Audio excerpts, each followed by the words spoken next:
En Barreau, pour cette semaine, eh bien, nous allons recevoir ici la Maison de la communication des universités à travers son directeur général, Simonette Fanzanarivo. Bonjour à vous. Bonjour et bonjour à tous les auditeurs. Oui, alors le monde universitaire, c'est un monde passionnant, mais beaucoup de suspense aussi quand on parle d'année universitaire. Il y a des remous, mais aussi cette envie des étudiants d'aller plus loin, de parfaire ses études, assurer un avenir, mais justement vous êtes là à travers cette maison de la communication pour aider ces futurs universitaires déjà, parce que dès secondaire on y pense, qu'est-ce qu'on va faire plus tard, de quelle filière, et vous êtes là pour orienter, voilà, le mot est sorti. Voilà, oui, on est là pour orienter dans le sens où l'objectif, c'est de ne pas faire perdre du temps aux étudiants. D'abord, de ne pas perdre l'investissement que l'État et les parents font pour les études supérieures.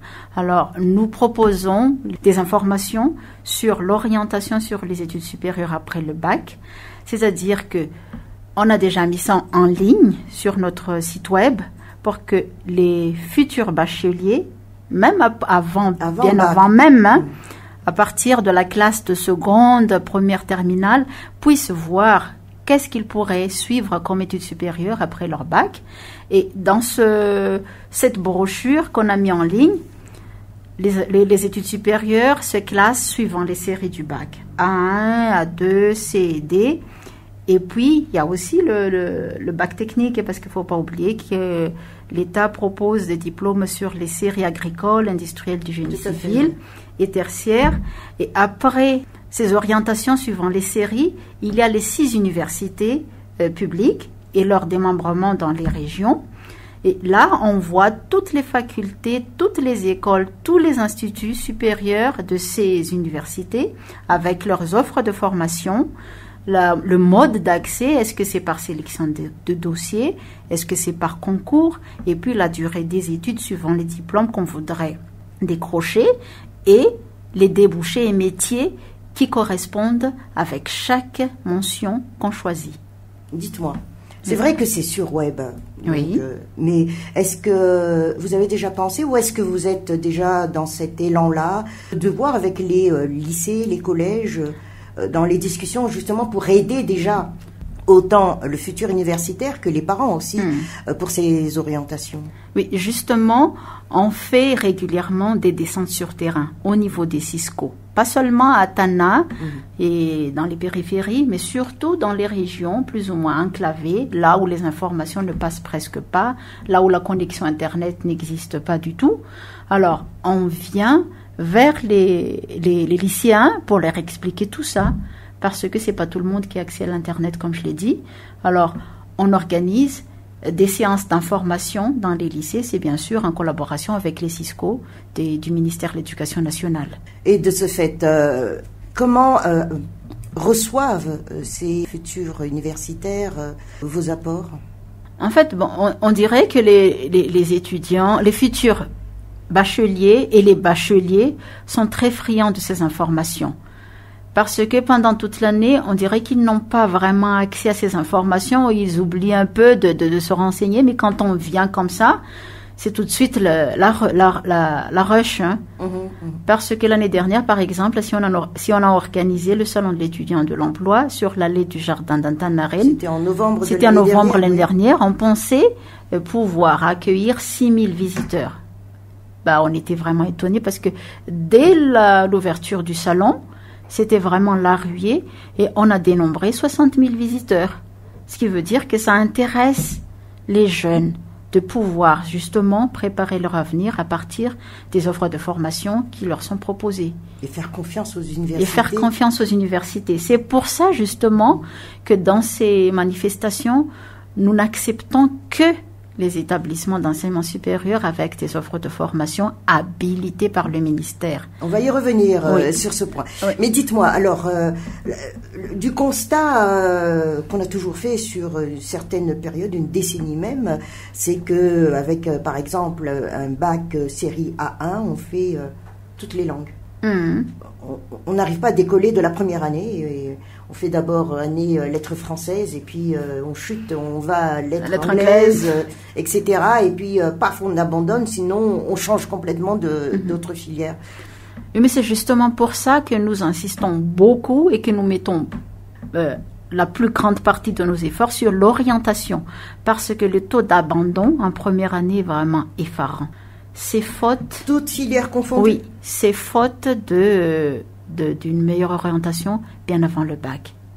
Et on voudrait vraiment redresser cette situation. C'est dans ce sens-là. Mais on pense déjà aussi à réorienter les séries.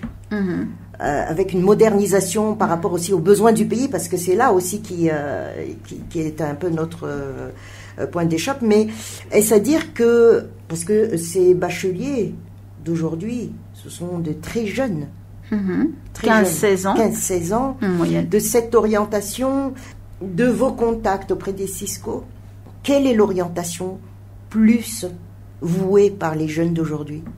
Je pense que c'est une tendance presque mondiale. Presque tout le monde s'oriente vers les lettres. Sociologie, histoire, géographie, lettres. Et c'est une tendance mondiale et Madagascar n'échappe pas à cette tendance. C'est pas bien indiqué pour le développement, je pense, même si on a besoin des lettres et tout ça, parce que il y a aussi la technologie et les techniques. Oui, l'informatique. L'informatique, toutes les technologies. Alors, je pense que c'est même à l'État de voir comment réorienter un peu plus les jeunes, non seulement vers les lettres, mais aussi vers tout ce qui est technique, technologie. Oui, mais vous avez parlé d'écoles, universités habilitées. Justement, c'est pas ça qui manque. À chaque coin de rue, aujourd'hui, des écoles, des instituts. Mais qu'est-ce qu'on entend par habilité? L'habilitation, c'est l'autorisation donnée par le ministère pour pouvoir proposer des formations, c'est-à-dire que ces formations ont été bien à l'avance examinées par le ministère. Est-ce que ça propose la qualité requise pour au moins le minimum pour que les étudiants ne fassent n'importe quoi après leurs études? Et des professeurs de même? Les professeurs de même. C'est pour ça que on habilite une offre de formation et non pas l'établissement. Ce sont les offres de formation qui sont habilitées et non pas l'établissement. D'accord. Oui, parce que l'établissement peut être habilité, par exemple, mais que les offres de formation, ça ne suive pas la qualité qu'il faut. C'est les offres de formation qui sont habilitées, mais ce sont les établissements qui sont accrédités. Dans ce cas-là, on parle d'infrastructure, on parle de logistique et pas seulement d'enseignement. Donc on parle de contenu et de contenant. Quoi. Voilà, quand on parle d'accréditation, on parle de contenu et de contenant. Ouais. Mais pour le moment, l'accréditation, ce n'est qu'une poignée d'établissements parce que le ministère se focalise un peu plus d'abord sur l'habilitation pour que les offres de formation soient vraiment de qualité. Alors, il y a orientation après bac, repère donc des filières et des débouchés. Voilà. Alors, nous y sommes, débouchés. C'est bien de faire 4 ans d'études, 5 ans master et tout le reste, mais les débouchés. Justement, si on oriente les jeunes, c'est pour qu'ils puissent après déboucher sur un métier qu'ils veulent exercer. Mais comme on le sait, ça c'est une autre histoire, les débouchés. On leur indique tout simplement, si vous suivez telles études, au bout, vous allez devenir journaliste, vous allez devenir avocat, vous allez devenir notaire, vous allez devenir géomètre, etc., etc.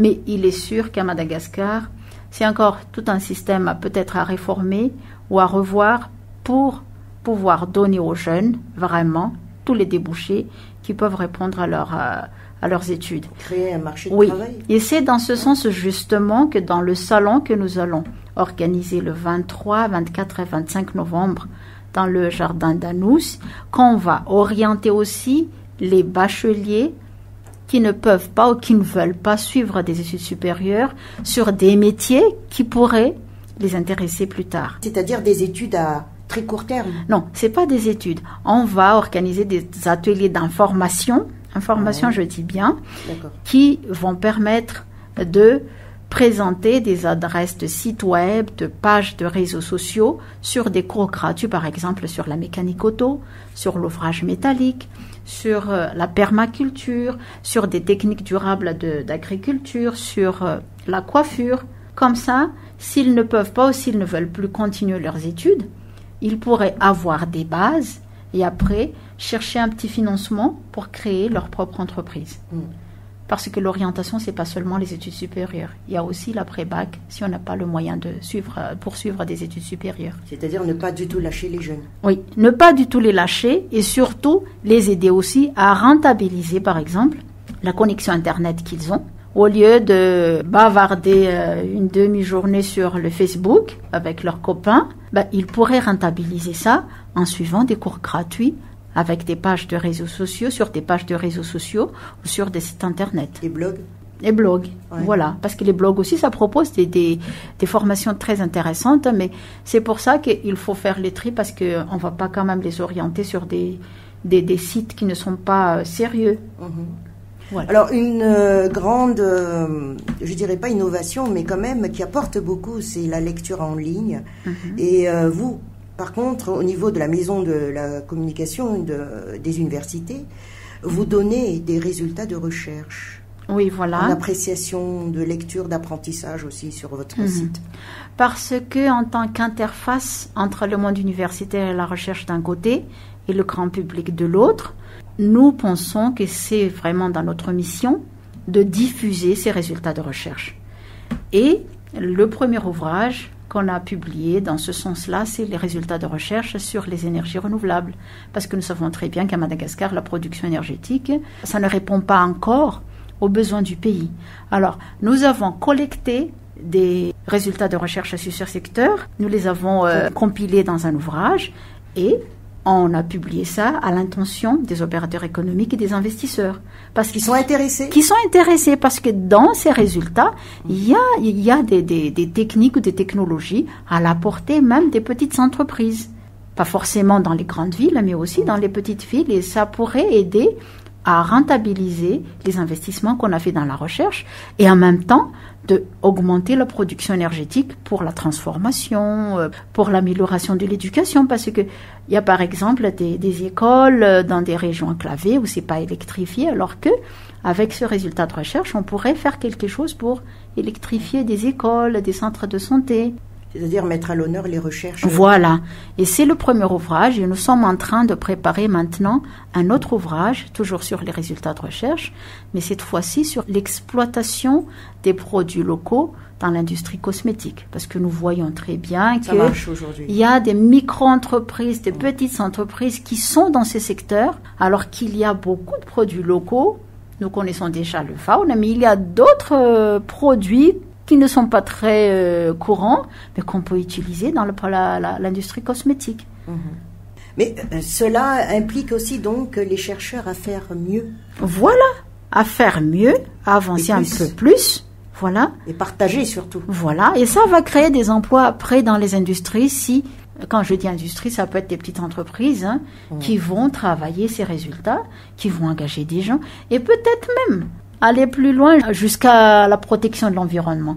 Parce que si par exemple nous récoltons tout le temps les faunes ou l'aloe qui sont sauvages, ça va être décimé d'ici quelques temps. Alors que là, il y a déjà des entreprises qui plantent. Culture, carrément. Ou culture d'aloe, culture de girofle, voilà. Ça va dans ce sens-là. On ne regarde pas seulement le court terme, mais ça pourrait aussi aider dans le long terme. D'accord. Une activité très prochaine? L'activité prochaine, ce sera le salon de l'étudiant de l'emploi du 23 au 24, 25 novembre 2020 sur le jardin d'Anous. Mais on projette aussi d'organiser le même salon dans les autres 5 chefs-lieux de province avant la rentrée universitaire de juin 2021. Et en même temps, on descend dans les Cisco éloignés, enclavés, pour continuer justement à à diffuser ces informations sur l'orientation après-bac. C'est-à-dire que rien n'est concentré sur la capitale. Non. Il faut démembrer, il faut jouer. Madagascar, ce n'est pas seulement la capitale.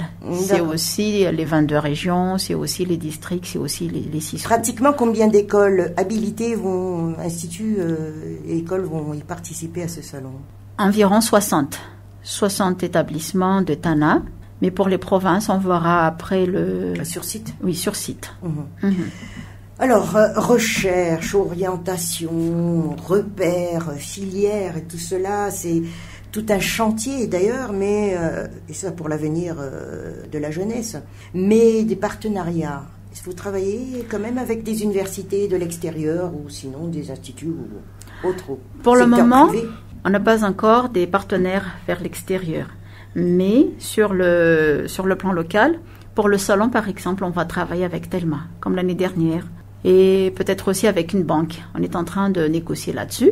Et peut-être aussi avec la commune, parce que le terrain, ça appartient à la commune.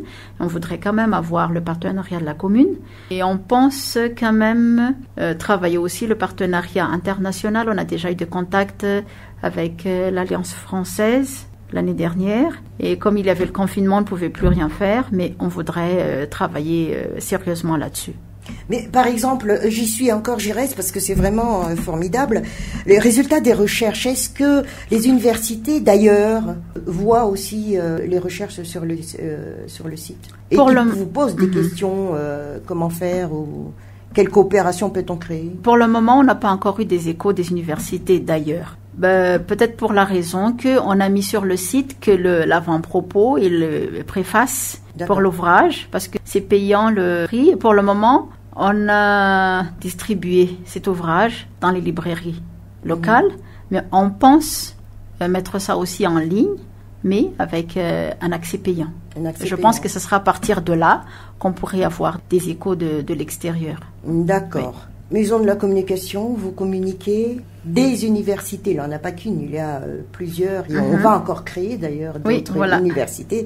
C'est-à-dire que le chantier reste toujours très grand. Votre ambition alors? L'ambition, c'est surtout de pouvoir aider les jeunes à partir même du lycée pour qu'ils puissent vraiment suivre des études supérieures de qualité et qui débouchent sur un métier qu'ils aiment. C'est l'ambition. Et c'est surtout aussi d'aider l'État à ne pas perdre les investissements, même si c'est encore peu pour l'enseignement supérieur et la recherche. L'investissement qu'il fait, ne pas perdre ça grâce à une bonne orientation des élèves à partir de la seconde, première et terminale. C'est quand même nouveau, hein? C'est quand même nouveau. Et surtout, ne pas laisser rester les résultats de recherche dans les tiroirs, mais aider les chercheurs et le monde économique à se connecter et à travailler ensemble. Eh bien, c'était l'embarras de la Maison de la communication des universités avec son directeur général en la personne de Simonette Fanzanari. Merci à vous. Merci beaucoup.